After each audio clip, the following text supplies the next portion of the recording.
रागिनी को अब यकीन हो गया था, ये आत्मा किसी और वजह से नहीं बल्कि न्याय की पुकार के लिए उससे जुड़ी है। लेकिन असली सफर अब शुरू होने वाला था। लेकिन रागिनी की जिज्ञासा यहीं खत्म नहीं हुई। आत्मा उसे और गहरे राज की ओर धकेल रही थी। वो राज जिसने गुनहगार का चेहरा उजागर करना था। अब तक के सारे संकेतों ने रागिनी को एक ही नाम तक पहुंचा दिया था, शंकर। गांव में उसका नाम सुनते ही लोग खामोश हो जाते थे। भारी भरकम शरीर, आंखों में हमेशा शराब और नशे की लालिमा, गले में मोटी सोने की चेन और चेहरे पर एक दहशत भरी मुस्कान। वो पूरे कस्बे का खौफ था।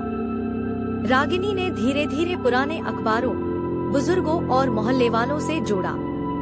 13 साल पहले नेहा की गुमशुदगी के पीछे यही शंकर था। किसी ने हिम्मत नहीं दिखाई थी बोलने की, पुलिस भी उसके डर से खामोश हो गई थी। नेहा की मासूम चीखें तूफान की तेज हवा और बारिश में दब गई थी। सुबह होते होते वो लड़की इस दुनिया से गायब हो गई थी। लेकिन अब रागिनी जानती थी, नेहा की अधूरी 13वीं की वजह यही शंकर था। नेहा की आत्मा ने अब और मजबूत संकेत देने शुरू किए। एक रात अलमारी अपने आप खुली और उसमें से एक पुरानी डायरी गिरी। उसके पीले पन्नों पर नेहा की लिखी कांपती हुई लिखावट थी। शंकर मुझे रोज रास्ते में रोकता है, मैं बहुत डरती हूँ। अगर मुझे कुछ हुआ तो समझना, इसके पीछे वही होगा। रागिनी की आंखें भर आईं।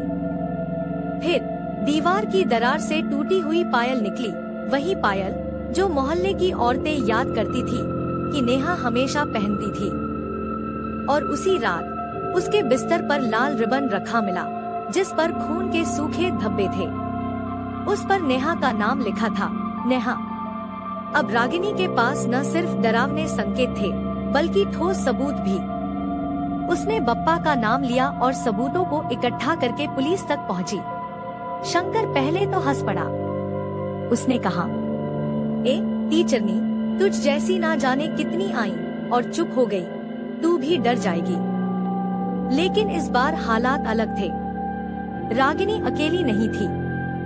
गांव वाले जो इतने सालों से डर में जी रहे थे, अब उसके साथ खड़े हो गए। नेहा की आत्मा ने जैसे सबको हिम्मत दी थी। गांव की औरतें भी बोली, हाँ, शंकर ने हमारी बेटियों को भी तंग किया था, अब हम और चुप नहीं रहेंगे। पुलिस जो अब तक दबाव में थी, सबूत देखकर पीछे नहीं हट सकी। डायरी, पायल और रिबन अदालत में पेश किए गए। गवाहों ने गवाही दी।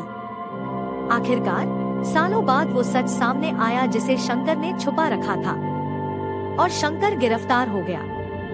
उस रात रागिनी खिड़की के पास बैठी थी। हवा में अजीब सी नमी थी, लेकिन अब डर नहीं था। अचानक खिड़की के पार वही परछाई दिखाई दी, लेकिन इस बार आंखों में दर्द नहीं बल्कि एक हल्की सी मुस्कान थी। उसके चेहरे पर शांति थी। धीरे धीरे वो धुंधली होती गई और चांदनी में एक चमक बनकर विलीन हो गई। रागिनी की आंखों से आंसू बह निकले। उसने धीरे से दुखी मन से कहा, तेरी 13वीं अब पूरी हुई बहन। घर की दीवारों पर जो फुसफुसाहटें थी, जो चीखें थी, सब थम गई।